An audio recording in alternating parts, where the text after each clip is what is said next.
बे बिटिसि सुक्तिनि एखे क्षमताजों जाय क्षमताखौ लानानै सालायबोदों बे एखे क्षमताखौ लानानैनो दिनै प्रमद बर'आ सालायगासिनो दं। खिन्थु बियो दिनै बिटिसि सुक्तिखौ सनमान होनो रोङाखिसै बियो जोंनि थाखाय दुर्भाग्यजनक।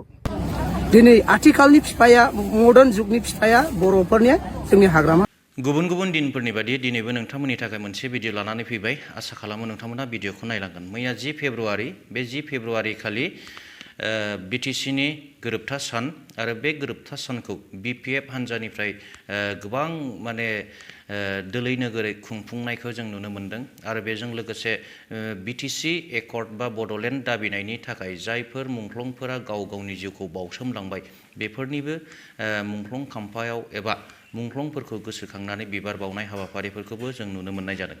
दा दुखु गोनां बाथ्राया बेनो, नाथाय इउपिपिएल हान्जानि बा आथिखालनि बिटिसिनि खुंथाय गोहोआव थानाय जायफोर दैदेनगिरि बिथांमोनखौ बै बिटिसि एकर्ड डे 10 फेब्रुवारि बेखौ खुंफुंनायाव बाहागो लानायखौ नुनो मोनाखै। बेयो मोनसे दुखुनांथाव बाथ्रा होननानै आं सानदों। दा बिनिनो माखासे भिडिअफोर ओंखारदों। दा आसा खालामो नोंथांमोना भिडिअखौ जोबजासिम नायगोन। दा भिडिअखौ जागायनायनि सिगाङावनो बयनिसिमबो आंनि अननाय आरो सिबिनाय खुलुमनायखौ जासिहरबाय आरो बेजों लोगोसेनो आसा खालामो सोरबाफोर जुदि चेनेलाव जुदि नुजाथिफैदोंब्ला एबा चेनेलखौ जुदि अनसायदोंब्ला एबा मोजां मोनदोंब्ला साबस्क्राइब खालामनानै लागोन होननानैबो मिजिंथिबाय। दा भिडिअखौ गिबियावनो नायनानै लाग्रोनि जे बिटिसिनि बारग' चिफ हाग्रामा महिलारि सारा बिटिसि गोरोबथा सानखौ फालिनायाव बाहागो लानानै मा बुङामोन। बड'लेण्ड सुक्तिनि दिनै दिन बड'लेण्ड डे बेखौ जोङो बोसोरफ्रामबो फालिबोबाय थादों। 22 बोसोर जाबाय आरो बेवहाय जोंहा सुक्तिखारि हिसाबै जोङो बे बड'लेण्ड डेखौ अबजार्भ खालामनाया जोंनि दायित्व आरो आं सानो बेखौ बयबो फालिनाया मोजां मानोना जोङो बे सुक्तिनि दारैनो बिटिसिनि जेसेबां जाथि जनगोष्ठी दङ बयबो एफा एफाबाबो मुलाम्फा मोनदों आरो जोङो गसंथानो हादों। माने इनफ्रास्ट्राक्चारनिफ्राय आरम्भ खालामनानै बा इडुकेसननिफ्राय आरम्भ खालामनानै जायखिजाया बिथिङावनो जोङो एसेबाबो जोङो जौगाहोनो हादों आरो जौगाहोनो हालांगोन होननानै आंहा मिजिं दङ। खिन्थु दिनैनि दिनाव जाय इउपिपिएलआ सरकार सालायगासिनो दं बे बिटिसि सुक्तिनि एखे क्षमताजों जाय क्षमताखौ लानानै सालायबोदों बे एखे क्षमताखौ लानानैनो दिनै प्रमद बर'आ सालायगासिनो दं। खिन्थु बियो दिनै बिटिसि सुक्तिखौ सनमान होनो रोङाखिसै बियो जोंनि थाखाय दुर्भाग्यजनक।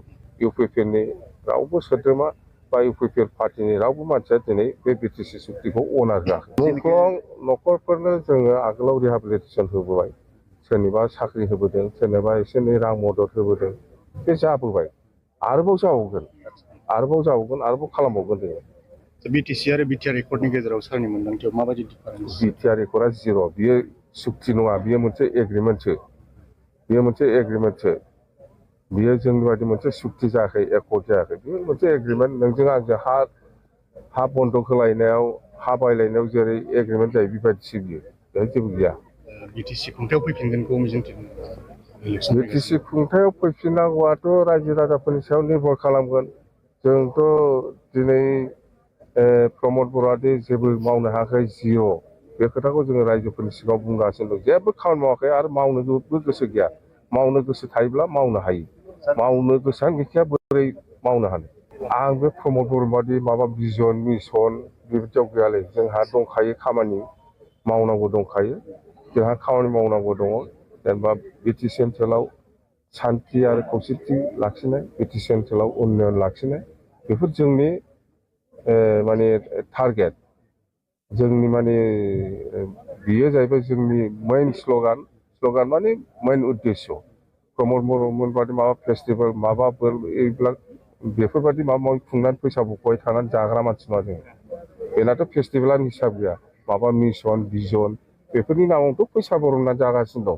पस्टारा गांलाब सिथाबगासिनो दङ। बे पस्टारनि नामावबा बेसेबां बिल बानायदों, माबा फुटबल पार्टि बिनि नामाव, बेफोरबादियावनो बेना फैसाया सेस। आरो बियो जेसेबां खरसा जादों बिनि लिमिटनि बारा। 100 थाखानि बे खरसायाव बियो 500 थाखा खरसा देखायनानै जागासिनो दं। बेना बिएडसो, जेबो मावाखै बियो।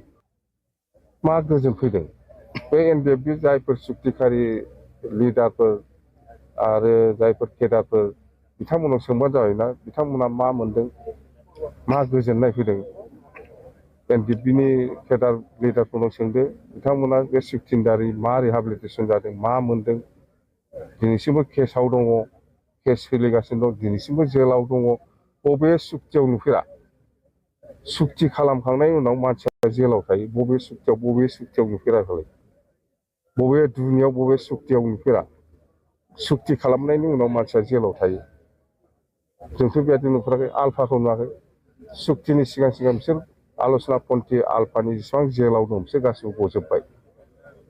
गासिबो गजोब्बाय सुक्तिनि आगोलनो गदों दा जाय सादिन आल्फा फरेस्ट बुरानि लिडारशिपआव जायफोर दं बिसोरल'सो हमजानायफ्रा गवाखै खिन्थु आल'सना पन्थी आल्फानि जेसेबां लिडार दं केडार दं गासिबो गजोब्बाय जोंनालाय मारैथो दाबो सुक्तिया जानानै थां दाबो मान गदिया रन्जन दैमारिखौथ' आं पावाराव फैब्ला आं बख'नो हायो आंनो बेखौ टाइम नाङा सुक्ति खालामबाय दसा दं नंगौ दसा दं भुलखौ मावदों खिन्थु बिसोरो दिनै आगोलाव जा मावबाय जों दिनैनिफ्राय आरो बेबायदि खामानिखौ मावला होननानै प्रतिश्रुति होनानै सुक्ति खालामबायब्रा जोङो आरो मावला होननानै बेवहाय बिस्रा रेहाय मोननांगौब्रा मोनो नोंना एप्रसिंआनो गैयाबा बोरै जानो नोंना एप्रसिंआनो गैया नों सोरखौबा दाय होबा बोरै जानो सुक्तिखारिफ्रा एप्रच खालामनांगोन जोङो नंगौ जोङो ओरै भुल मावदों आगोलाव ओरै खालामदों खिन्थु जों दिनैनिफ्राय बेबायदि मावला होननानै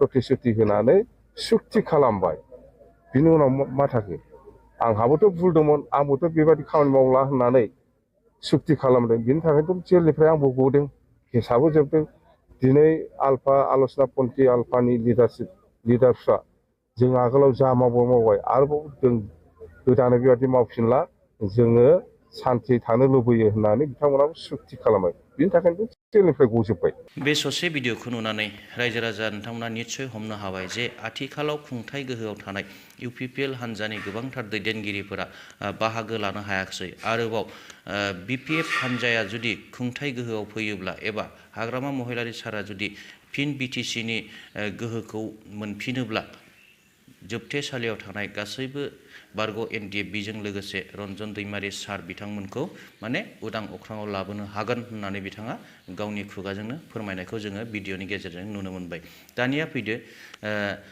गोदानै बिपिएफ हान्जायाव जइन जानाय लिअ बसुमतारी बिथाङा बिपिएफ हान्जानि गाहाय दैदेनगिरि हाग्रामा महिलारि सारखौ आथिखालनि मडार्न जुगनि बर'नि बिफा होननानै बिमुं होदों बिदिब्ला बिनि भिडिअखौबो एसे नायदिनि बिटिसि आख' जिथु 2003 10 फेब्रुवारियाव जादोंमोन बे आखदखौ गोसोखांनो थाखाय आरो फालिनो थाखाय दिनै सान्तिपुर प्राइमारिया बिपिएफनि जानानै गासैबो मावथि सोद्रोमाफोरखौ लिंहरनानै बे आखद दिनखौ फालिनाय जादों आरो बे फालिनायजों लोगोसे दिनै गावनिनो मावथि हान्जाफोरखौ थुलुंगा होनाय जाबाय जे बिपिएफ गभर्नमेन्टखौ मानो थाखाय लाबोफिननांगौ आरो बिपिएफ सरकारा मा मावलांदोंमोन आरो दा बिपिएफ सरकार गैयैयाव जोंनि बर' हारिया बिफा गैयि जानानै दङ जोङो माने जोंनि बिटिसि बर' हारियानो जोङो दस्रानि सायाव आथिं सिङाव थानांगौनि खोथा फैदों दा बिनिखायनो